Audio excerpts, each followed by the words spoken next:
Hello दोस्तों, नमस्कार, जय श्री राम, राधे राधे। आप सभी का हार्दिक स्वागत है आपके अपने यूट्यूब चैनल मैथ 10 में। तो आज हम पढ़ने वाले हैं क्लास 10th की चैप्टर नंबर 1 वास्तविक संख्या। इसके पहले हमने इसका कुछ बेसिक भी अध्ययन किया है, जिसकी 3 क्लासें ऑलरेडी अपलोड है हमारे चैनल पर। तो यदि आप लोगों ने इसका बेसिक कॉन्सेप्ट नहीं पढ़ा है तो आप इसको यूट्यूब की जो वीडियोज डली हैं उनमें जाके देख सकते हैं और अपने कॉन्सेप्ट को क्लियर कर सकते हैं। तो आज हम पढ़ने वाले हैं क्लास 10th की फर्स्ट चैप्टर वास्तविक संख्याओं को। तो आइए हम पढ़ते हैं।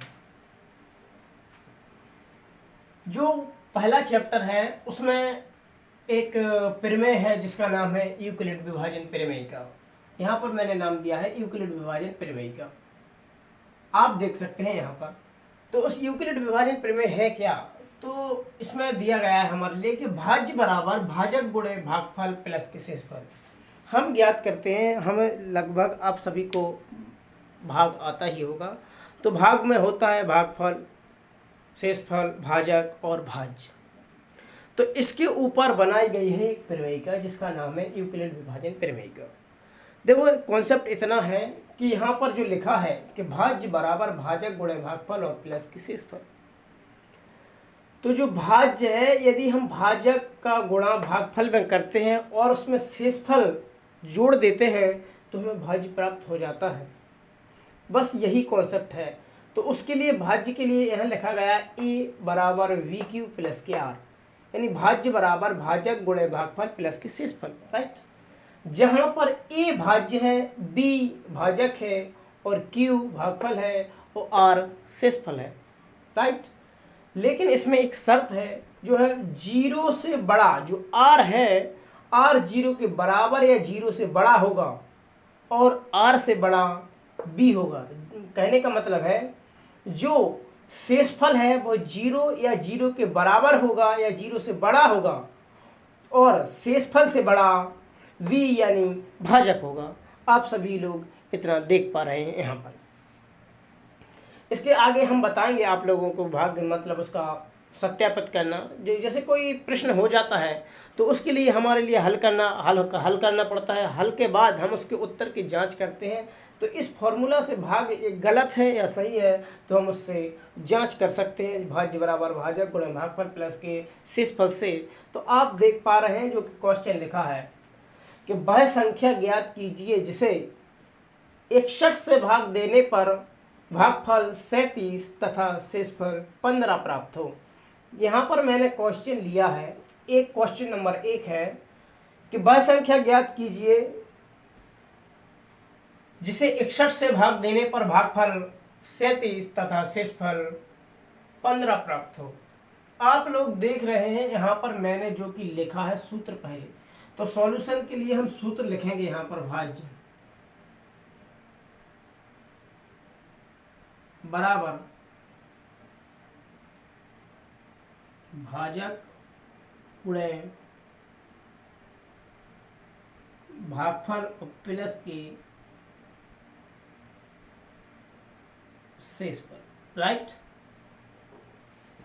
यहां पर देखिए आप 61 से भाग देने पर, यानी भाजक क्या है 61,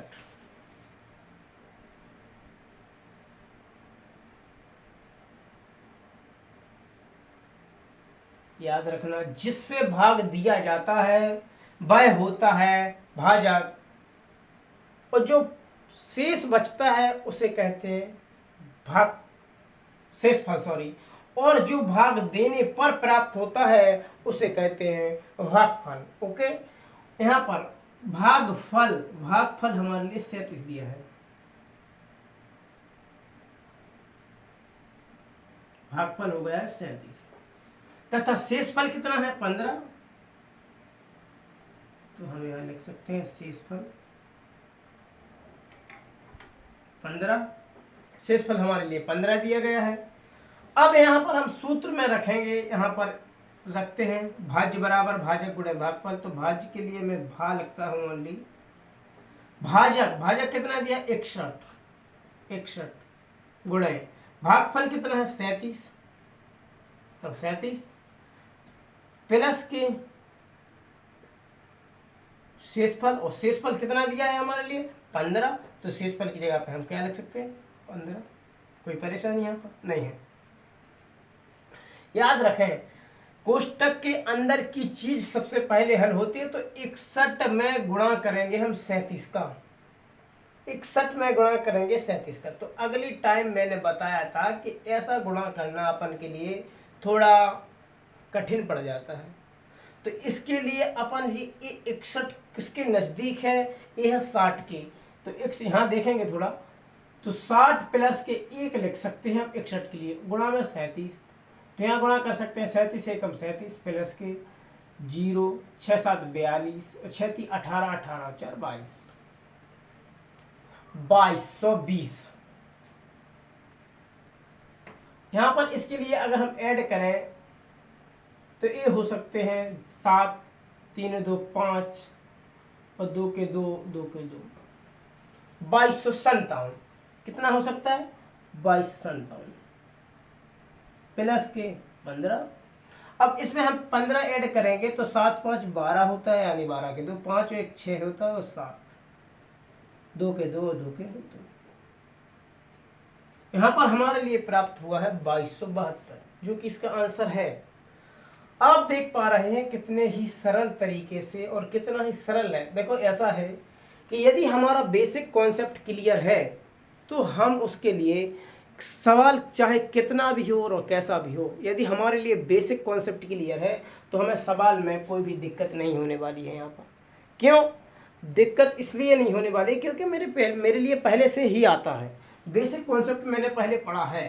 तो आइए यहाँ पर दूसरा सवाल देखते हैं। यूक्लिड विभाजन प्रमेयिका में a बराबर वी क्यू प्लस के आर, जहाँ ये कंडीशन है जो कि दी गई है 0 less than equal to or less than v या ग्रेटर देन। लेस देन हो याद रखना, लेस देन का मतलब होता है छोटा और ग्रेटर देन का मतलब होता है बड़ा, कि 0 छोटा है r से और r छोटा है b से, ऐसा कह सकते हैं। या फिर इसे ऐसा कहते हैं कि 0 से बड़ा r है और r से बड़ा b है, राइट, ऐसा भी कह सकते हैं। तो वहां पर पूछा गया है कि a क्या है, तो भाई सिंपल सी बात है कि a क्या है। तो यहाँ पर देखा गया है कि a सूत्र होता है भाज्य बराबर भाजक गुणे भागफल और प्लस के शेषफल, राइट।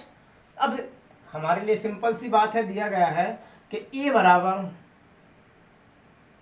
वी क्यू प्लस के आर, या यहाँ पर थोड़ा ध्यान से देखेंगे, Q के लिए मैं थोड़ा बड़ा बनाऊंगा और A के लिए थोड़ा छोटा बनाऊंगा, याद रखना, ठीक, ऐसा।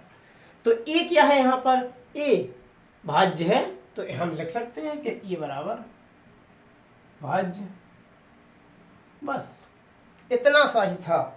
और यदि इसमें आप लोगों को कोई परेशानी आती है तो आप मेरे लिए कमेंट करके बता सकते हैं कि सर यहाँ पर समझ नहीं आया है। तो आप देख सकते हैं जो तीसरा क्वेश्चन मैंने दिया गया है कि 3 क्रमागत धनात्मक पूर्णांक संख्याओं का गुणनफल 6 से विभाज्य है, यह कथन सत्य है या असत्य है, सत्यापित कीजिए, राइट। क्वेश्चन को दो, क्वेश्चन को सबसे पहले ध्यान से पढ़ना होता है। कई बच्चे ऐसे होते हैं मैक्सिमम कि क्वेश्चन को नहीं पढ़ेंगे, थोड़ा पढ़ेंगे, आधा अधूरा और लग जाएंगे करने में, ऐसा नहीं है। क्वेश्चन को बड़े ही ध्यान से और केयरफुली पढ़ना पड़ता है, ठीक है। तो हम देखते हैं यहाँ पर भाई हमारे लिए दिया गया क्रमागत पूर्णांक, 3 क्रमागत धनात्मक पूर्णांक। देखो भाई ऐसा है कि पूर्णांक आप लोग जान सकते हैं कि प्लस में भी हो सकता है और माइनस में भी हो सकता है, लेकिन क्रमागत कहा गया है तो यहाँ पर हम मान सकते हैं 2 प्रकार से बताऊंगा यहाँ इस सवाल के लिए मैं, आप लोग बड़े ध्यान से ही देखें। माना कि यहाँ पर लिख सकते हैं माना कि धनात्मक पूर्णांक क्या है x प्लस के 1 x प्लस के 2, कोई परेशानी यहाँ पर नहीं है। अब का गुणनफल का मतलब होता है गुणा करना, मतलब x गुणे x प्लस की 1 गुणे x प्लस की 2। ठीक, तो यदि हम इसमें गुणा करेंगे तो ये बनेगा x का करेंगे x में तो x स्क्वायर प्लस के x का करेंगे 1 में तो x, और x प्लस के 2। यहाँ पर कुछ बेसिक कॉन्सेप्ट रह गए, वो मैं बाद में समझाने वाला हूँ। अब करेंगे हम x का गुणा x स्क्वायर में तो x क्यूब हो जाएगा, यहाँ पर प्लस के x का गुणा करेंगे x में तो x स्क्वायर हो जाएगा, प्लस 2 का गुणा करेंगे x स्क्वायर में तो 2x स्क्वायर हो जाएगा, प्लस का 2 का गुणा करेंगे x में तो 2x हो जाएगा। कोई परेशानी? तो ये यहाँ पर हम थोड़ा इसके लिए सिंप्लीफाई कर सकते हैं कि x क्यूब प्लस के 2 1 3 x स्क्वायर हो सकता है प्लस के 2x। ठीक, इसमें से हम कॉमन ले सकते हो, याद रखना कॉमन लेना बहुत से बच्चों को नहीं आता है, जो कि कॉमन लेना यहाँ ध्यान से देखेंगे आज अपन। यहाँ से कॉमन लेंगे हम x। कॉमन का मतलब होता है जो टर्म सभी में है वह कॉमन है। कॉमन को हिंदी में उभयनिष्ठ कहते हैं, थोड़ा उभयनिष्ठ ऐसा लगता है कहने में, इसलिए कॉमन ही कहते हैं सभी लोग। कॉमन का मतलब होता है जो सभी में है। यहाँ पर ये देख रहे हैं आप x सभी में है, तो यहाँ बचेगा x स्क्वायर प्लस के 3x और प्लस के 2। कोई परेशानी नहीं। कॉमन यहाँ पर कई बच्चों को अभी भी समझ में नहीं आया। यहाँ पर देखो, कॉमन लेने का मतलब होता है जो कॉमन लिया है, एक या x कोई भी कॉमन लिया है, उसका मतलब होता है उससे उसमें भाग देना जहाँ से कॉमन लिया गया है। कहने का मतलब यहाँ पर आप लोग बहुत ध्यान से देखेंगे कि मैंने x कॉमन लिया है तो x क्यों लिखा ऊपर, और यदि मैंने x कॉमन लिया है तो कहने का मतलब है कि x से उसमें भाग देना, और यदि x क्यू में x क्यू से काटेंगे तो कहने का तो यहाँ बचेगा x स्क्वायर। अब ये भी नहीं अगर समझ में आया तो x क्यू को मैं लिख सकता हूँ ऐसा, x गुणा x वटे में x, क्योंकि कॉमन लिया, और कॉमन लेने का मैंने अभी हाल कहा है जो कॉमन लिया जाता है उसका मतलब होता है उससे भाग देना। कॉमन लेने का मतलब उसमें भाग देना, राइट। तो ये गुणा में कट जाते हैं जो बटे में होते हैं, तो यहाँ पर कितना बचा, ये 2 बचा, तो दोनों का आपस में गुणा होता है तो x स्क्वायर बचता है। तो जस्ट सिंपल ही वे है, ओके, आप समझ सकते हैं आपको। ठीक, तो ऐसा लिख सकते हैं। अब मैंने उसने क्या कहा, 6 से विभाज्य है। 6 से विभाज्य का मतलब 6 से कट रहा है, विभाज्य का मतलब होता है कटना, पूर्णतः विभाज्य होना। तो x बराबर हम यहाँ कुछ भी मान रख सकते हैं, तो x बराबर मैं 0 रख सकता हूँ, पुट कर सकता हूँ। तो यहाँ पर 0, x स्क्वायर का मान 0, 0 प्लस के 2,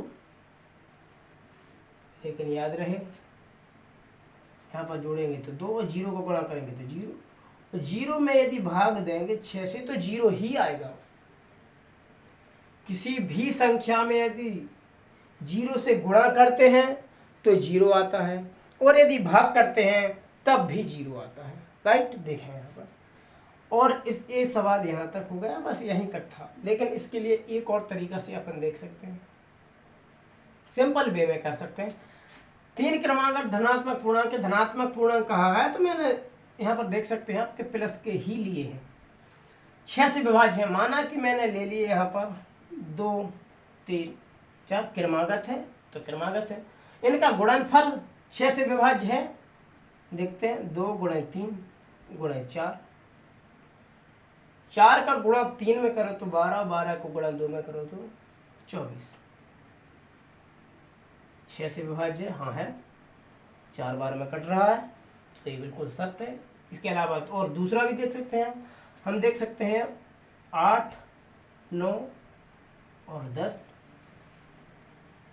8 9 10 गुणा करेंगे 9 8 72, 72 का गुणा 10 में करेंगे तो 720 बटे 6, 6 से काटेंगे तो 120 आ जाएगा, आराम से हो रहा। तो ये ऐसा भी कर सकते हैं तो, और इसको ऐसा भी कर सकते हैं, लेकिन याद रहे ऐसा करने में नंबर कटते हैं और जबकि ऐसा करेंगे क्योंकि हमारे लिए थ्योरी वाइज करना है, बेसिक कॉन्सेप्ट से लेकर क्लियर करना है, तो ऐसा करने में बहुत अच्छे मार्क्स मिलेंगे। एग्जामिनर ऐसे में नंबर नहीं देता है। हाँ, ऐसा यदि आपको जब ऐसा नहीं आता है तब आप ऐसा कर सकते हैं ये, लेकिन तभी कर सकते हैं आप जब आपको इसके पहले वाले लेक्चर की वीडियोज देखी होंगी और आपको बेसिक कॉन्सेप्ट क्लियर होगा। आज हमने पढ़े हैं यहाँ पर 3 क्वेश्चन, इसके आगे हम कल पढ़ेंगे। तो आप देख सकते हैं जहाँ पर भी आपको समझ नहीं आया है आप मेरे लिए कमेंट कर सकते हैं और बता सकते हैं कि सर यहाँ पर नहीं समझ में आया, तो उस वाले पार्ट के लिए मैं दोबारा मॉडिफाई कर सकता हूँ और दोबारा आपके लिए अच्छे से समझा सकता हूँ। तो आज के लिए दोस्तों इतना ही। जय हिंद, जय भारत।